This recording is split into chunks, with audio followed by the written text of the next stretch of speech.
Hey guys, the Blogging Buddhist here, and welcome back to my little basement hideaway.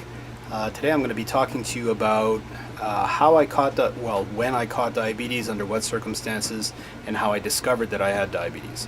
But before I do that, if you haven't done so already, I'm going to ask you to take a second and click those follow and subscribe buttons that are just below the screen, and make sure to turn on all your notifications so that you don't miss any of my uploads.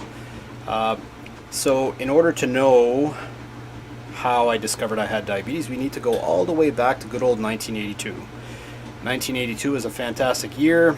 Olivia Newton-John's Physical was #1 on the charts, with Survivor's Eye of the Tiger coming in at a close second, which leads me into the fact that Rocky III was released that year, and the nerd in me feels it's important to point out that Blade Runner, E.T., and Star Trek II: The Wrath of Khan were also released in 1982.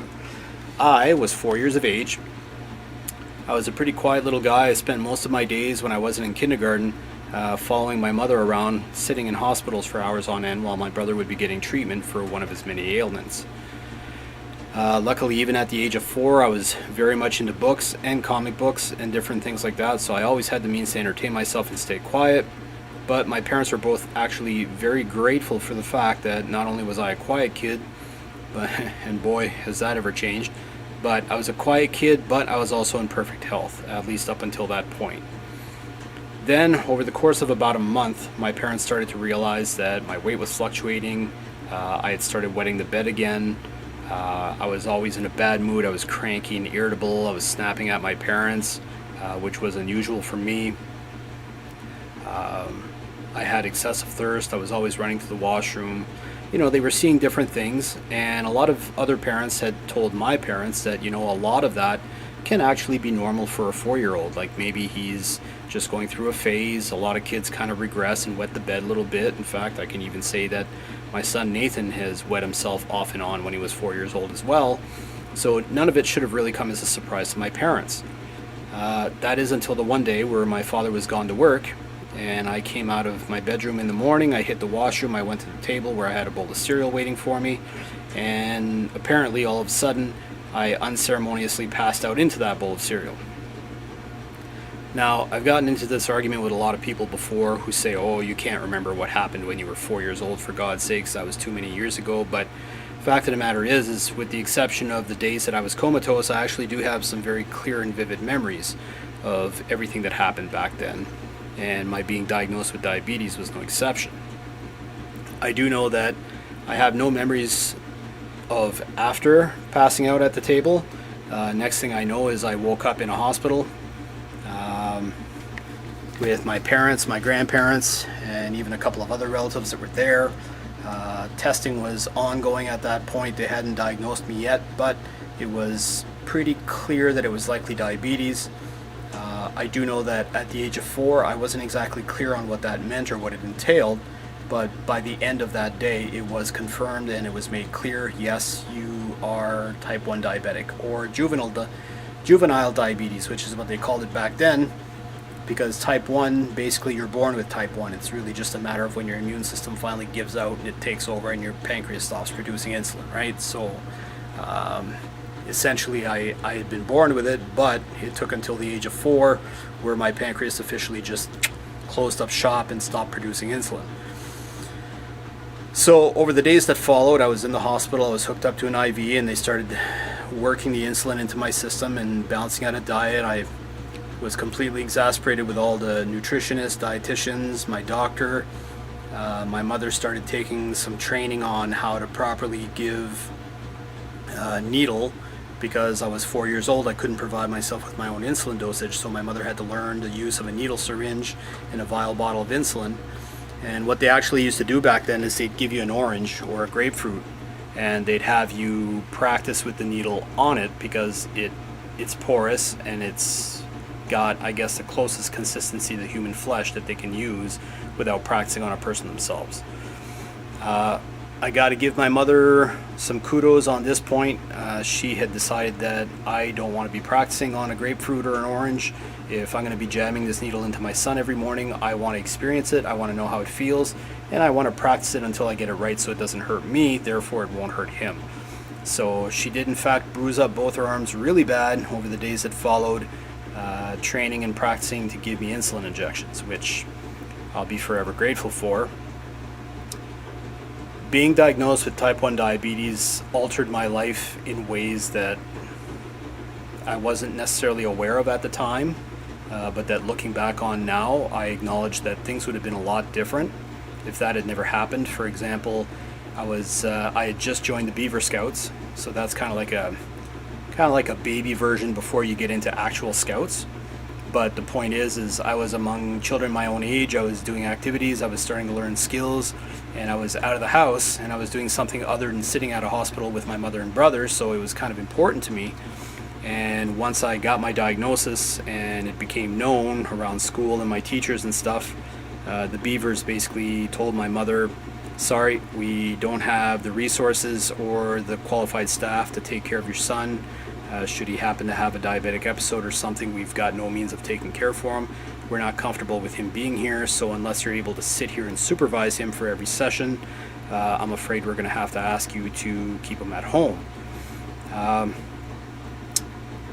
As an adult now, I understand that instinct, and I get why they did that, but at the time, as a 4-year-old who just wanted to hang out with the other kids, I gotta say that I was hurt, I was pissed off, especially since very shortly soon thereafter, they had a little camp-away weekend where they were gonna, well, they called it a camp-away weekend, but really everyone was gonna be sleeping in the community hall in sleeping bags, and it was supposed to be a camping trip, I guess, for the kids, but I remember being really pissed off because I missed out on that. I also remember that in kindergarten, my teacher made a point of announcing it to the whole class, which, holy shit, I gotta be honest, you do that to a kid nowadays and you're inviting a world of hurt. But she announced to the entire class, Sean has a very special illness. He can get sick pretty easily and pretty quickly, so if you see him acting strangely or you see him behaving strangely, be sure you come tell me right away, and we gotta be extra nice to Sean. Well, what do you think happens if you tell a classroom full of kids something like that? I mean, basically, she just opened the door and invited everyone my age to start bullying me, which is effectively what happened. I mean, it's the butterfly effect of, you know, if you tell a kid don't press the red button, the first thing they're going to want to do is press the red button, right? So by saying, you know, we need to keep an eye on them and be extra nice to them and stuff, well, that just invited a whole bunch of abuse that basically followed me throughout my entire school career. Like I was never the popular kid. I was never really allowed into sports. I was never really allowed into any extracurricular activities. Oh well, you know, when school is done, you should be getting home so you can have supper. We can't have you here after hours because your blood sugar might drop, or you know, like there was always something. There was always an excuse. Some years through elementary school, I wasn't even permitted to participate in physical education. Basically, I was benched for the whole year. Like the gym teacher, depending on who I'd get, would usually just throw their hands up and say, no, listen, I'm not going to have you run around for an hour just to have you bottom out, so go grab a seat, watch the class, pay attention. I'm like, okay, great. Pay attention to what? Like, why am I watching other kids playing sports when I could be playing sports myself?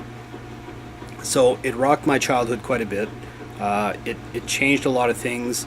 In some ways, I like to think it gave me the drive to accomplish the things that I have, because in a lot of cases, the whole reason I wanted it was because they told me I couldn't have it. So everything from joining karate, getting my black belt, getting the career of my choice, all these things were all things that originally I was told, you know, you're never going to do this, you can't do this, diabetes is going to prevent it. The message I'm going to give to you is that type 1 diabetes doesn't prevent you from doing anything. The key point there is that in order to keep it from preventing you from doing anything is you got to take care of yourself. You got to push yourself, you got to train, you got to exercise, you got to eat well, you got to make sure you follow up with your medical professionals. Trust me when I say there's nothing that bothers me more than having to look at a schedule and plan out month to month what doctor I have to go see, what specialists I have to go see, when I have to renew my prescriptions and run around for those constantly.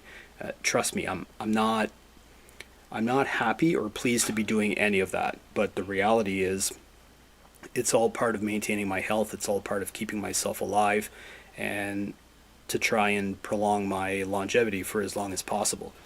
And I think I'm doing pretty good based on the last video I posted here about my A1C being at 6.9%. I basically have an averaging blood sugar of someone who isn't diabetic. I have a clean nervous system. I still have my vision, I still have all my appendages, no amputations, no serious complications. Like, everything's going really, really well, but all of that is a result of my spending the last 40 years training, working out, listening to my dietitians, trying different health regimens. Like, if an insulin isn't having the effect it should, then I try a different type of insulin. And I've done different things like that over the years that have helped get me to where I am today. And things might have been a little bit different in my youth as well if my parents would have had the education and the knowledge to know about certain things like carb counting and proper bolusing, insulin sensitivity, things of that sort. My parents didn't have any of those tools available. Basically, they were told by a doctor, yeah, give him X number of units in the morning and X number of units at supper time, and test his blood at least once a day and you're good to go. Well, looking back on it now, that's laughable, considering I usually test my blood a half dozen times a day, even when I'm on the pump and it's measuring my blood sugar for me. But carb counting, insulin sensitivity, your meal ratios, all of those things are important tools that help you to balance out your blood sugars and your diabetes. And it would have been nice if I would have had that back when I was a child. I might have been able to avoid a few of the 3 or 4 day long comas that I went through. But you know, it's like I always say, my parents did the best they could with what they had at the time. I'm forever grateful for them because they did save my life on a number of occasions when my brother would wake up in the middle of the night and find me frothing at the mouth from a diabetic coma, and they'd call the ambulance and give me a shot of glucagon or do whatever needed to be done depending on which end of the spectrum I was falling on. And you know, it was all part of growing up. I've never known anything different than diabetes, so I can't really say that I wish my life were this or I wish my life were that, because I've never known any different. But I can say for a fact it's made me a fighter. And I would encourage anyone out there that's got type 1 diabetes, if you have problems, if you have questions, if you have concerns about how you're living life or how you're dealing with your diabetes, you know what? Reach out to me. My website is listed there in the description below. So hit up my contact page if you have questions, if you have curiosities, if you even just want to know, hey, how did you deal with this when it came up? I'd like to know because I'm dealing with it now. You know what? I'm always here to give some advice and help. So that's it, guys. That's how I discovered I had type 1 diabetes. If you haven't done so already, please don't be shy to visit my main website at www.thebloggingbuddhist.com. And be sure to like and follow that as well for daily content on martial arts, health and fitness, Buddhism, and diabetes. And I'll see you guys on the next one.